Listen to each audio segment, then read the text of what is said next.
year in, year out, we say it, that the Derby really comes alive in the third round. In truth, we say it every night of the Derby, but it really was the case in this year, Kevin. The third round, 48.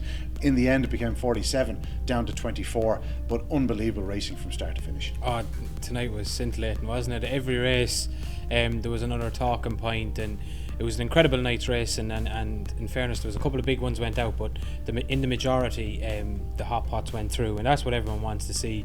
We've got 4 cracking quarterfinals to look forward to next week, and the ladies are taking over. They really were standout performers tonight, no question about that. And there'll definitely be a lady at the top of the betting tomorrow when we put up the anti-post prices. Yeah, I was going to get to that, but I'd say it's safe to assume that Ballymac Ariel will be the favourite to win this year's BoyleSports Irish Greyhound Derby. Scintillating display, we will get to that. First, we'll kick off with a warrior, a dog that we keep describing as a warrior. We've really run out of superlatives to describe him. Ballymac Wild. Shane said on Racing Post TV tonight prior to racing that they weren't overly happy with the dog during the week, but by all accounts it was a pretty foot perfect display from him. Back to a fast start from him. Disputed it early. He was headed into the corner by Deadly Samurai, but he just shoved him out of the way as they went into the back straight. Went, get out of my way. Off he went about it. Wins as he likes in 29.44. Just a thoroughly professional display by a greyhound who just knows what competition racing's about.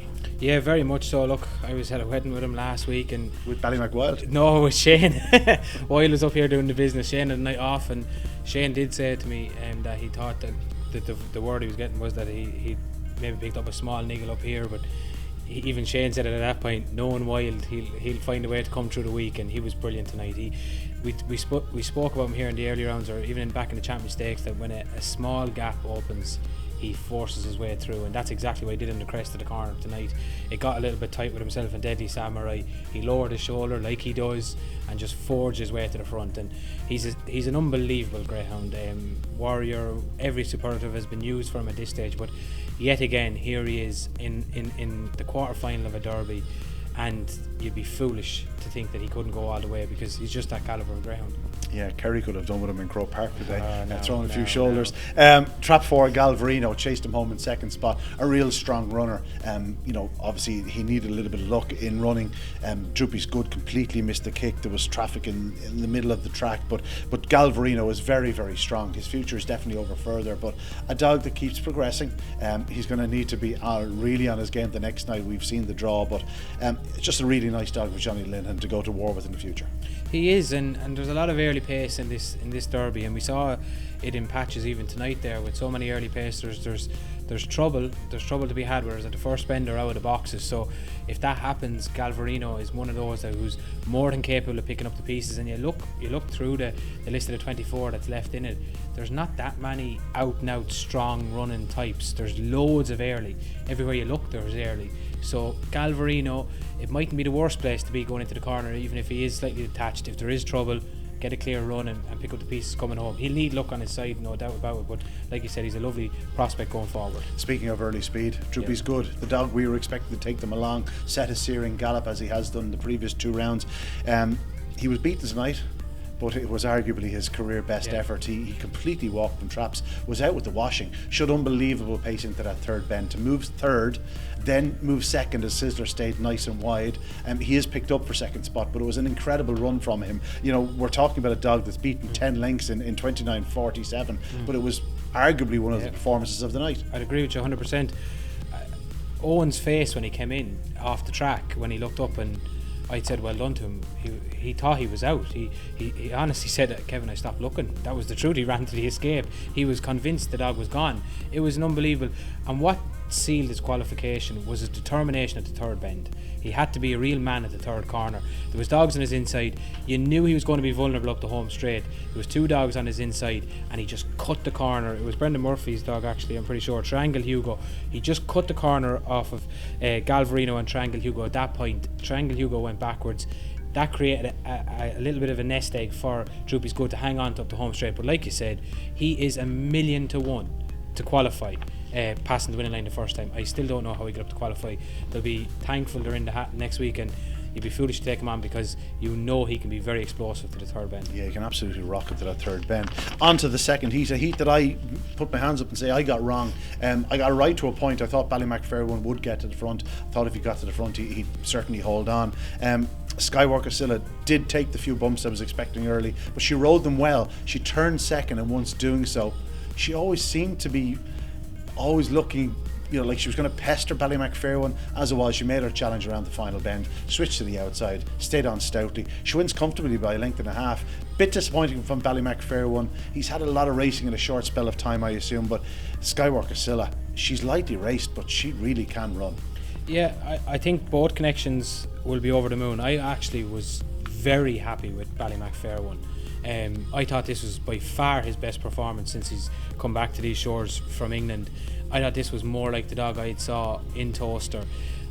Even the night against Priceless Jet, I wasn't that, because I thought Priceless Jet checked up once or twice and probably threw the race away as much as Ballymac Fair One deserved to win. But tonight, after about 5 or 10 strides, the early pace that Ballymac Fair One showed, because he didn't trap, he completely missed the break, but his early pace from halfway to the corner was outstanding. He cramped, there's no doubt about that. Did he cramp? Oh yeah, he cramped coming home tonight. That dog will come on. I'm just glad to see him show that little bit of a spark that he had. I have no doubt in my mind that dog will get stronger as this competition goes on. It wouldn't surprise me if they just even had an easy week with him now. I don't know whether they did or not, but it wouldn't surprise me if they did, because he just wasn't showing that burst that he was showing in Toaster. He produced that tonight again. He exploded into the corner, got tired coming home. Possibly an easy week, I'm not sure. He cramped up a little bit. I'd expect him to come on, but that's the Ballymac Fair One I was seeing in Toaster, the third bend, much better than what I've been seeing before in SKYWALKER CILLA. Like, this lady was heavily punted with us anti-post. I was going to say that, we sort of made a bit of a laugh of her in the opening round when I think it was the machine took 6 lengths off her down the back straight, but she has come on every night. I would say I'm not sure if she was coming back from season or maybe a little problem, but she's certainly coming on through this derby. Yeah, and now we're starting to see why there was money for her. Like, she's taken 5 lengths off her clock in each of the rounds. Like, she's done 30.08, then 29.70, now 29.45. Like, she's improved roughly 5 lengths every time she's coming forward. 4 lengths this week. And 4 lengths this week. So, like, that's serious going, and that's coming from behind as well, which she arguably lost a length between the bottom 2 bends as well, where she just cut up in Fair One, had to bide her time to get the opening. So very, very impressed with the 2 of those. And Jazz Toes, I saw Mikey Cronin on the far side. He was nearly happier than the 2 boys who qualified in front of him. Like, he literally was watching, am I up? And I was like, yeah, I'm pretty sure you're up, Mikey. And they were absolutely buzzing. And even he's just a talented all-rounder. He's just a dog that's going to give us all every night. He won't win a derby, don't get us wrong, but he's just a dog that gives us all. Yeah, and even I heard Peter's interview on RPG TV, and he was asked all about Ted, and he made reference straight away to Jazz Toes, and he's a beautiful dog to look at, lovely markings and stuff. So a bit of a kennel favourite, I think. I would imagine. Outside of the 3 qualifiers, Razzle Dazzle Peaky made his exit. He performed well in the early rounds. Cricket Bell also made his exit. At Lacazette, it didn't happen for him. He picked up an injury into the opening corner. Hopefully everything will be fine with him. I don't know if it's career ending, but it didn't look great. But hopefully he'll be fine in the future.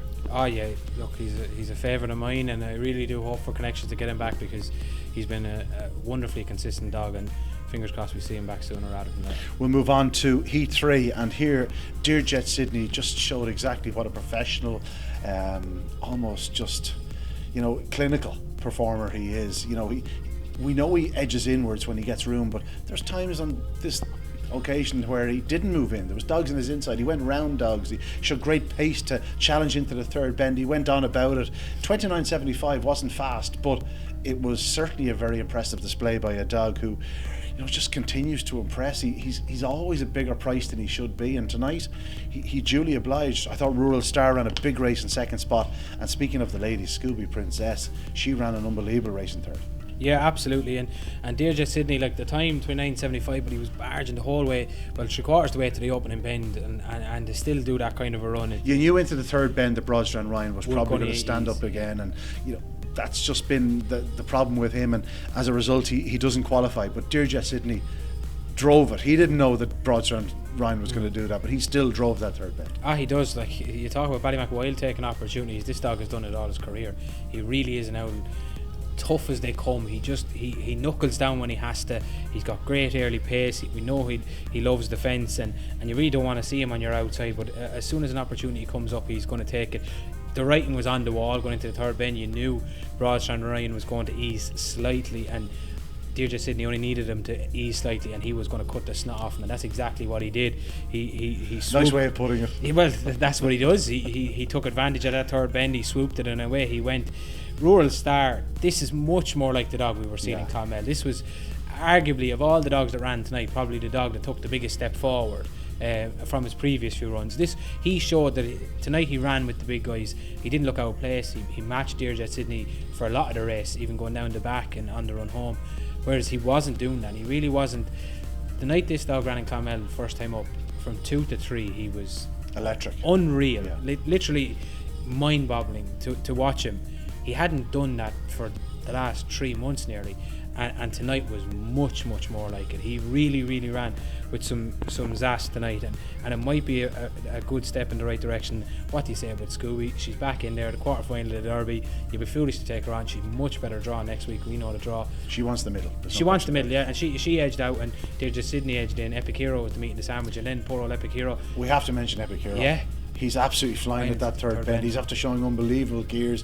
Tommy's after doing a wonderful job to get him back into himself. He ran well last week. He was probably running every bit as well, if not better tonight, and got stopped in his tracks when looking likely to qualify. Yeah, and that's taking out what happened to him out of boxes. Like Scooby coming out. Well, that was going to happen. Yeah. We just knew that. He was the worst drawn dog in history. Yeah, by far. And even with Broadstrand Ryan coming, and he didn't actually move in that much, Broadstrand Ryan, but Deirdre Sidney was doing the damage and Scooby was. But I was talking to Thomas in the car park, and of course he was disappointed, but I must say, like, Thomas was very positive about the dog. He said, to be honest, Kevin, I'm just glad that he's back, that he's running the way he was running, because there was a period there where he was just running a little bit flat. Things weren't firing for him. He's much better now. Wouldn't be surprised to see him in a supporting race here next week again, and I'm sure Thomas will be aiming him at the Ledger later in the year, so to try and regain his crown. Cool if any chick made her exit. She has lit her pups in the ground. Yeah. You know, anything she was going to achieve would be a bonus. Be interesting to see if we see her again. I say if she's showing them the right things, they might pick out a race on Derby final night and try and put her maybe over 575 or 600 like that. Yeah, absolutely. I wouldn't be surprised. Noel's a good sporting character, so if she's fitting well, she'll be here. So Heat 4, we might just gloss over this one. There wasn't much happening in it. An incredible race on paper. We were expecting a titanic tussle. In the end, Ballymac Ariel basically told the world, this is why, you know, I get hyped up. This is why I'm spoken of the way I'm spoken of. She was absolutely sensational. Explosive Boy rocketed from trap 4. She went around him. She led him on the corner. She just drove the first bend. He forced us to check slightly, and in a blink of an eye she's 4 or 5 clear. She does a 16.88 to the third bend, having been led at boxes. She does 29.07, joint second fastest time ever at Shelbourne Park for 550 yards. She's going to be Derby favourite, and a deserving one. Yeah, absolutely. Look, she was the one when I was looking at the prices the other day with Shane. Again at the wedding, we must have been bored or something, but she was the one that I looked like sounds like you had a great crack at that wedding. Yeah, but she was the one that I was looking at, and I was like, she's the wrong price. She was the one that just stuck out to me. You know, she was the real value still in there. Like if you take, and it was you that got me thinking about it. You made a comment, I don't know whether it was on this or whatever, about that. If you took the final at the 550 where it didn't happen for her at the boxes, her last 7 or 8 runs at Shelbourne have all been like, probably if you averaged out the time, it's probably around 29:30, something ridiculous. Like she's probably not getting enough credit for what she's doing up here. It's probably still in people's minds about Toaster and Limerick are probably still in people's minds where it just didn't happen for her. If you owned her, she'd never race anywhere else. Same with me. Yeah, and I genuinely believe this. Like, and look, you've been around a bit longer than me, but. And not that much longer. Thanks, Gail. I think it's probably doing her injustice calling her probably the best bitch I've ever seen. She's up there with the best greyhounds we've ever seen. Like, it's not just that she's a bitch that makes her so special. If she was a dog, we'd be saying the exact same thing. It's an extra bonus that she's a lady. She's absolutely breathtaking when she does things right. Explosive Boy is as fast as they come when he starts. He's dynamite. He led her. He's probably half a length ahead of her at passing the winning line. She takes the corner off him, and from 2 to 3, like, you can't live with her. To put it in context, Explosive Boy hits the lids. Yeah. He's forced to check on the opening corner, probably loses half a length of length, maybe even a little bit more.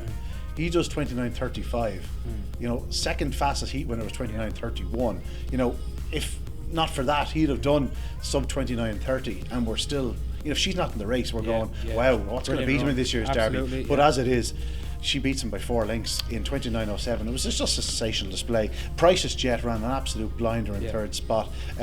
He got held up on a couple of occasions, but really showed tremendous pace and forward momentum when he got that chance in space. I'd say you're delighted with him. We are.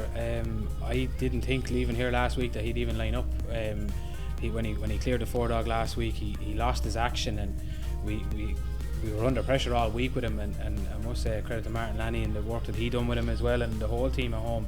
It was a big effort. Like, it wasn't a major injury, but it was niggles, and we had to give him an easy week. He couldn't see the gallop and stuff like that, so for him to come from that to what he did tonight, I thought was unbelievable. After going through the Cork Golden, he's plenty fit enough. Yeah, he's definitely fit enough. And I was talking to Thomas, because obviously Thomas O'Donovan, who bred him, is obviously looking at him as well, and I said to Thomas tonight, he's due to miss the break, and I think tonight is probably the best night he could miss it, just given the amount of early. I was afraid of the corner. He did miss it. He took a bump, and like, he matched Explosive Boy, who's gaining on him into the third. He had to check again, like, and if he's able to lie up with them sorts of dogs on a given night, I know he can flash from the boxes. So very, very happy. You need just 2 more bits of luck to be in a final. You know what I mean? I know. We have to mention Jacob Tashid. Like, I spoke to Con Guiney prior to racing. He said there was a little bit of sickness there earlier in the week. He says the dog came through it fine, and he thought he was spot on tonight. Missed the kick and just could never really, when you have the likes of the Explosive Boy and Ballymac Ariel doing the run up front, he could never bother them at that point after missing the kick. And then Price's Jet, such a strong running greyhound. It really was. He was up against it from the early yards, but he was such a star in the opening 2 rounds. I'm sure if they pick and choose their targets, it's a big one in them. I'd say I could pick him probably myself. He'd be looking at the laurels and a ledger, like he'd be some tool in both of those. He's a front runner, and he didn't get to dominate tonight, and in a race of that calibre, like you said, you hit the nail on the head. There's no room for error, and a special mention as well for Trap Joy, who's been brilliant throughout this competition. And Spinosaurus Owen has a maiden on his hands, but he's a maiden in name only, because he's got loads of ability, a real nice prospect going forward. Yeah, absolutely. I think a little step up and trip as well might just suit him down the line. Moving on to Heat 5, and hear all about Ted. Really did lay down his Derby sort of intentions. We could see, like we've spoken of, we've spoken off here about Susie Sapphire coming through the stake. Excuse me, my brain is working here. Rural Stars improving through the stake. The other winner, SKYWALKER CILLA, was improving through the stake. This is very much in a similar vein, coming forward each and every night. His task was aided somewhat by Deadly Destroyer, taking that step right. Himself and Sing Along Sally clashed, but the way All About Ted raced into the corner, he was probably going to clear the bend anyway, and winning in 29:35, he wasn't going to be stopped. It was a very, very impressive display by a greyhound who really does have claims in this year's Derby. I couldn't agree more with you. He fits the bill of a Pastan and Nguyen Taylor type, doesn't he? He really, I wouldn't say really disappointed me in the opening round, but I definitely felt that he was going to be under pressure in this Derby. I was mightily impressed with him last week. I thought he ran a really, really good race last week, and this week he's a Derby contender in my eyes going home, because he's got that 17:08 sectional, like, to the third bend. I know if you 3:38, 17:08, like that's going to be right bang in there at the third bend. If you take Ariel out of it, if you took, like, she made, take a run from tonight out of it, she blows the whole thing. Like, it's probably hard for viewers at home to understand when we say 17:08 is flying to the third bend. When you compare it, she did 16:88 or something ridiculous. She's 3 lengths faster. If you take her out and just go with the other 23 qualifiers, that's up there with the very, very best. And if you can do that to the third bend and do sub 29:40, you're lining up in the final of the Derby, you have a massive chance, because you can do it from the front. So he, in my eyes, definitely a massive player going forward. Deadly Destroyer, like you said, it's unfortunate for everyone concerned, because I do think the lads would probably prefer to see him drawn 2 and 3, and it's a typical situation similar to Scooby Princess.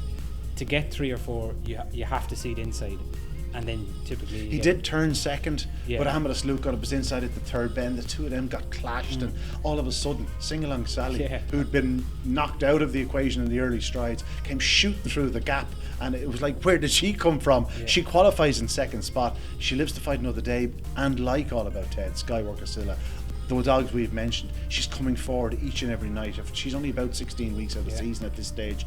Pat is delighted with her progress. You know, we know what she can do. She can fly from boxes, get to that rail, and when she's on the front, she'll be very hard to pass. Another lady with a claim in this year's Derby.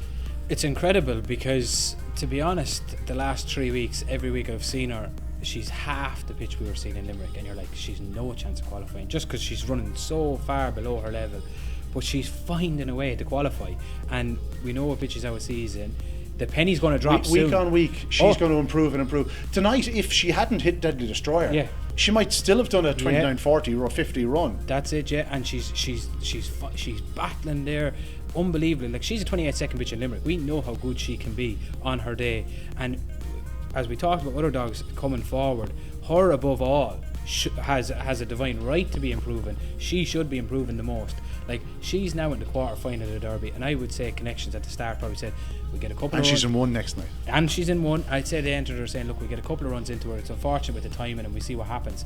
In their wildest dreams, I don't think, having seen her in the opening round, they felt that they made the quarter finals. She's rode her luck at parts, but she's had to be brave when she needed to be, and she was again tonight. Like if you're betting and running tonight, along with Troopy's good, she's 1,000,000 to 1 after 5 strides after Deadly Destroyer hits her and she's last. How she qualified is beyond me. And Gunboat Showman absolutely flew home. Absolutely flew home. Yeah, no, he's you're talking about prospects for stayers. Like, you create some race if we pick 5 or 6 of them and threw them in together here. But yeah, he's another one. Like, he just caught my eye. Like, I'll be honest, there was so much happening in behind. I was getting busy commentating, and it sort of, he was coming home that fast. Now I think he's probably a half length third behind the bitch, but like, he was finishing that fast. You think your eyes are playing tricks on you. Did he get second? Oh, it's close for second. Like, he was finishing that hard. He is really flying for Sean Kenny. They're getting some twist out of this fellow, and it just, again, the likes of these dogs, they just need a little bit of luck, a bit of traffic up front, and all of a sudden he could be in the semi-finals of it. And I mean it, like, genuinely, you go through the quarter-finals, there's so much early pace. There's only really 3 or 4 real strong staying types left, and you put a race together with 5 early pacers and the likes of him, he's pretty close to even money to qualify, just given the law of averages that 3 or 4 of them want to land at the corner together. Only 1 early pacer can get around in front, and he could be picking up 2 or 3 to qualify. So absolutely, I think Sean Kenny will be buzzing on the way home. The 3 that went out, it was the third bend that really cost them: Deadly Destroyer, Cragan Moore and Amadeus Luke. They all produced performances through this Derby that will, you know, that their connections will remember for a long time to come. Deadly Destroyer, I'm sure Carol probably does feel a bit, you know, what if about that, you know what I mean? If he'd only gone another round, you never know. Get a good draw in the semi-finals, you never know what might have happened. Moving on to Heat 6, Carrigaline North, a dog that we've both been pretty sweet on. You've been particularly sweet on him. Thomas Buggy trains this fellow. Tonight it was a victory on merit. He came away reasonably well, showed good early speed, leads a talented field into the corner. Once clearing the bend, that was it. He was never going to be picked up. Gord Kelly Nestor runs his normal fantastic race in defeat. Didn't quite get the start he did last week, and third was Brycar Oak, who's just running unbelievably at present. Had a bit of luck in the corner.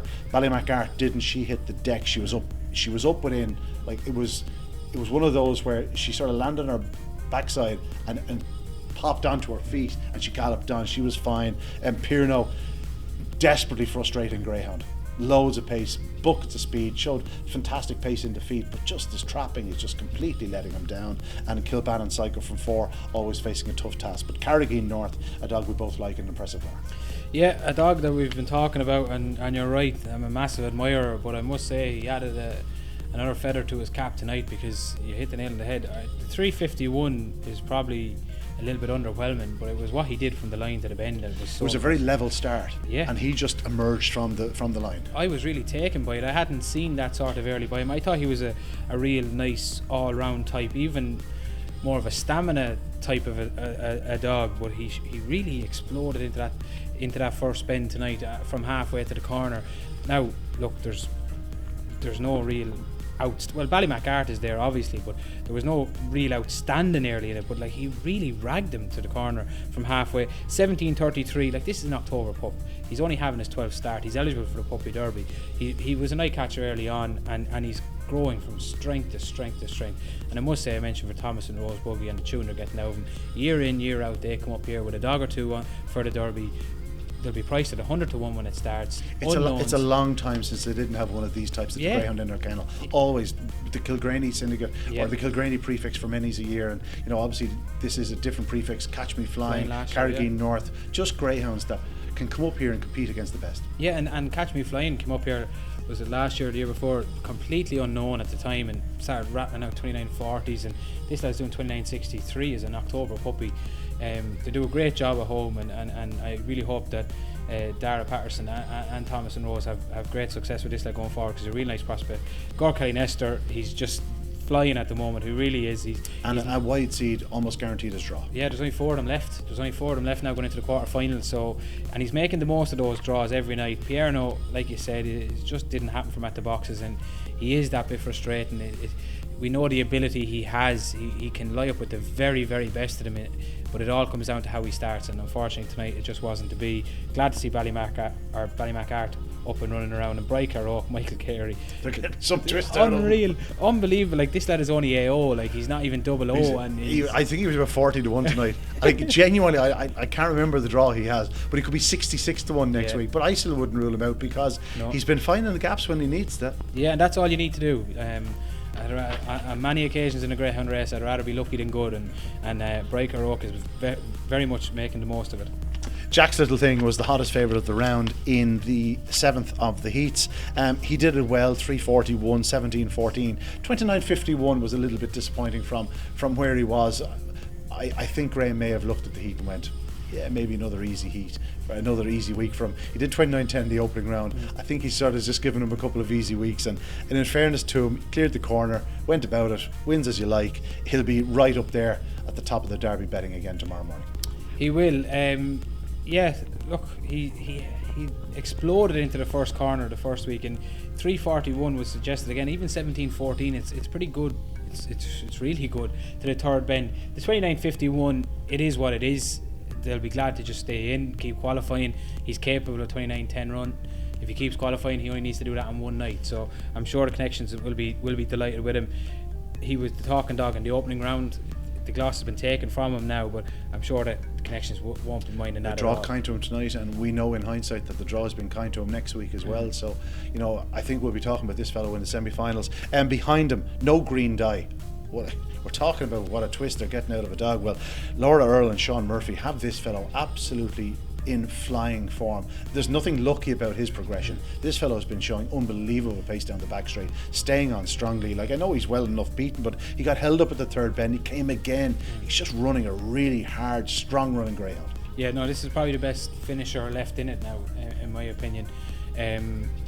Look, I was talking to Sean over the far side, and he was saying to me, you look at the luck and the unlucky. Like, Beach was he was saying that if no green dye was a half a length up, he could have been in the deck, similar to my own Beach Avenue, and that's the way it goes sometimes. But by far, this is the dog that many of the big guns won't want seen turning a length or two behind him off the back.